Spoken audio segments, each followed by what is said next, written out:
What's going on, boys? NealGuides here. Welcome back to another video. Now in today's video I got another meta custom tactic. In today's video we're going over the 5-3-2 custom tactics and instructions. Now this is a very attacking tactic. Don't forget, this is where the left back and right back, they basically act as wingers, and of course we know the meta is really much evolved to the wing areas, passing the ball into the middle. And let's go straight into these tactics. So with this one, at this stage of the game you can have a bit more variation. I know there's not that many tryhards on weekend league anymore as there once was. But you can go for press after possession loss with this tactic, pressure on every touch, or balanced. You can use any of those three. I would recommend using balanced first, and if you need to, then work your way up. Now, don't forget, in a 5-3-2, the width, and don't forget this is a defensive shape, you want this to be a bit more narrow. People think, is it because you're trying to be as compact as possible?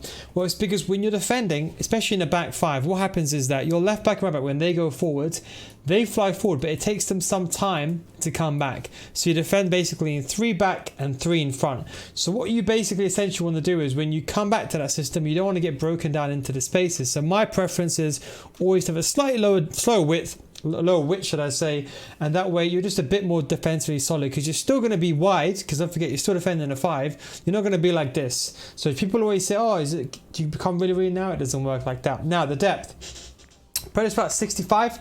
Good balance, not too high. The only thing I would say is don't forget, when you are attacking, you only have 3 players at the back, very similar to a 3-5-2. So you don't want to go gung-ho, because of course if you have this, and I think it's pretty self-explanatory, the defense line is way too far forward, especially if people are playing the 4-1-2-on-2, 3-5-2, and are playing the 5-2-1-2. Any variation of 4-3-1-2, something where there's 2 strikers on a cam, that 3 versus 3 could be a bit problematic. So be bearing in mind for the 3 walls in behind, so don't increase your width or the depth too much.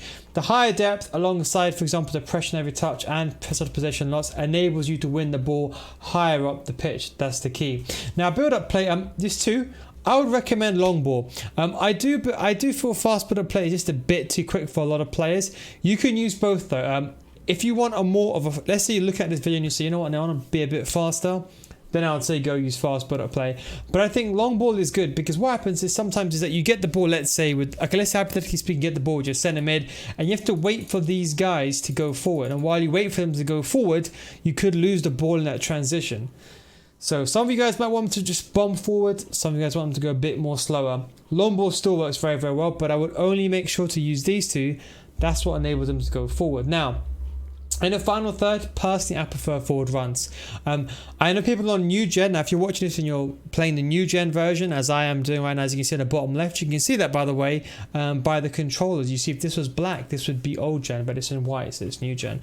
But yeah, you can use either one. People may prefer direct passing, but I think for this tactic, especially forward runs, the width, put on 55, nothing. It's not going to make that much of a difference anyway. And a players in the box, this one is kind of important. Put this on 7, but we're going to use some instructions to override that. Now, when we go over to the tactics itself now this is very, very important, okay? We're going to start backwards as opposed to forward, because a lot of people like to skip the video, okay? So we need to make sure they listen to this part. These players are going to act as wingers, okay? So at this stage of the game, you want Team of the Year players, shapeshifters, someone who's got 5-star ideally, not the end of the world, but you want someone who's got high stamina and high pace. That is the key. When you're going forward, you're basically going to attack in a 3-3-4, okay? So you're going to have 4 attackers. Now, the left back and right back are going to be like your Villa, and they're going to be like your Pedro and the Barcelona. So they're going to be as wide as possible. So you're still going to break through the narrow areas, but these guys are going to be free, and this is very good. So if your opponent, for example, is playing very, very defensive, you have your left back and right back to pass the ball to, and you can do the crossing meta if you want to do that, or you can pass the ball inside the box. If you want to go to the middle, you can still do that, and the left back and right back will also split the defensive line, the left back and right backs further away. So the way I do this is I have them automatically on join the attack. You don't have to worry about too much about this, because we're at this stage of the game, everyone's got team season players and overlap. What this is basically saying is to the game, when I have the ball on attacking, when I have the ball in my possession, you both are going to run forward as wide as possible. That's all that it means. And that's why, for example, as you can see, the width of the 55, because don't overlap, they naturally go on a wider lane. You can always use hug to silence you want to make that better. Now, for the left centre back and right centre back, do not touch any of this. are not tall. People try to put conservative, it doesn't work. But what I like to do is overlap. Now what happens is that when you're attacking, they become wingers and these guys become like left centre backs and right centre backs, almost like left backs and right backs. But it's key to do those through balls down the wing and they go a bit more forward ahead.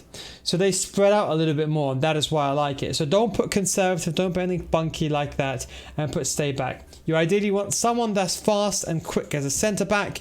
I just play full centre backs here, fullbacks to be honest here, and that is fine. Now, the centre mid. This is going to be your defensive player. Think about this as the CDM or the centre mid in a 4-3-2-1, the 4-1-2-1-2 second variation, or the 4-3-1-2. This is a central player that's always going to be on stay back. So we're going to force him to stand the edge of the box for a cross, and we're going to put him on cover centre. So when we're defending, and when we're attacking, should I say rather, if we lose the ball, if we're outside, if for example we're attacking, should I say, and we're going forward, he will stay outside the box. Okay, if we lose the ball, he'll come back in defense, he'll defend the middle. So what I've done is basically I put Declan Rice here, someone ideally with medium-high work rates. You can get like a shapeshifter, Tao high or something like that, but someone like a Vieira, Declan Rice will work very, very well in this area.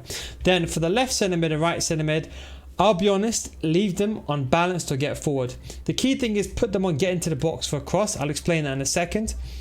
If you want to, you can put cover wing on these players. Now, the reason why I don't do, I'll explain to you my logic. I already have 3 players at the back, okay? Now, of course, they can cover for these positions, and it does work pretty well. But my preference is to always control the central areas. I don't mind my opponent going down the wing, because then I can just go ahead, bring a player back, or push Walker out a bit wide and contain him and wait for Hakimi to come back. So I prefer them to be all centrally.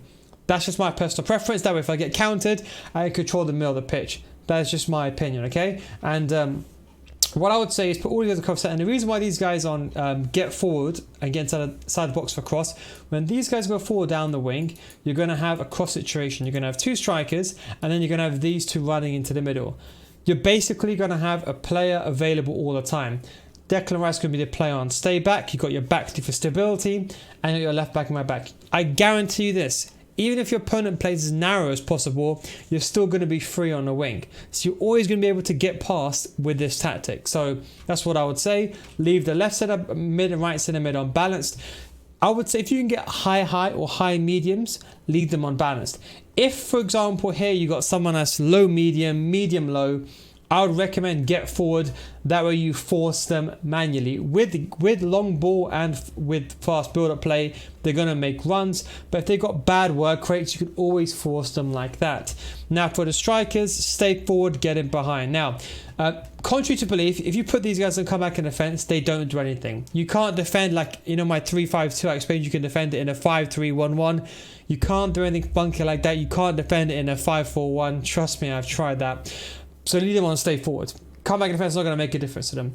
We haven't put them on stay central to what I normally do is because sometimes what happens is you haven't really got any wingers in this formation when you're defending. So let's say you're defending in a block and your opponent's got the ball.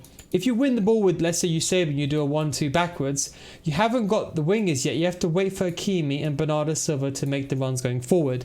So leaving them on balance allows one of them to drift wide. What my personal preference is, I always want the key main guy, the R9, the CR7, the main guy in your team on stay central, and you can put the other one on balanced. That's what I'd say. Or you can put them both on balanced. I just prefer, because I always want the main striker to always be in the middle. Because sometimes, for example, Hakimi could go down the wing. You don't want, for example, Messi or someone else to go into a wider position. You just don't want that. And that is why I use overlap as well. That way they'll always go on the outside. Because there's never a time where you'd ever want Messi to go on the outside and Hakimi to go on the inside. Unless you have some really, really top tier players, team of the year, like Mbappe or whatever. But even then, that's like on the pro level, as you might have seen in FIFA 20 as well. So that is in terms of the tactics. Now player choice. So as I said, ideally a right back and a left back here, high defensive work rates. You can use a centre back if you want to, but it's just what I'd say. A centre back here, someone like Koundé would work very, very well. Left centre back and right centre back, I've put here Bernardo Silva. You can, if you want, put Sinisterra. He's a winger there, but you can also play that role. Ideally, I would say high. If you can get high, you're perfect. High, good stamina, good pace for both of these players. If you have high medium, then you get the job done. If you've got a winger there, then you get the job done as well. Just don't put a low attacking work rate over there. Same with these guys. For these guys, I would say high and or medium high, or high medium, or high, or even medium. Either one of those three, ideally the high attacking, that way they make the runs going forward. If they are, I said low medium, something like that, just put them on during the attack. Very simple like that. And if you do find this, let's say you're like, no, you know what, you come out to video like this is too attacking, just put one and one, stay back while attacking. CDM, you want someone that's medium defensive, medium attacking work rates, higher defensive work rates, and the attackers, it doesn't really matter too much as they are on stay forward, stay central. And that is the tactics. Now, as I said, you can use hug the sidelines for the advanced users. You can use hug the sidelines with this. It is completely fine. I've actually even reduced the width down to 30, which is only minor differences in the middle. But the left back and right back are still wide anyway. But you can use hug the sidelines to make them even wider. You can do that as well. And the second thing you can do is, let's say for example, if you know how to use a D-pad tactics, you can leave both of these players on stay back while attacking, and you can activate the D-pad tactics attacking fullback so they can just join forward whenever you want them to as well, and that works very well as well. So you can use either way that you want, just don't leave them unbalanced. I think the only thing I would say which is important is make sure they're on long ball or they're on ball split up play. Anyway guys, hope you enjoyed this video. Apologies for the bit of delay in videos, had some technical issues, but I am back, so I've not disappeared, not quit, not gone on holiday or anything. So just had some technical issues that I'm still fixing to this day with my computer. Anyway guys, hope you enjoyed this video. Thank you very much for watching. Take it easy, and of course I'll catch you next time. Peace out guys.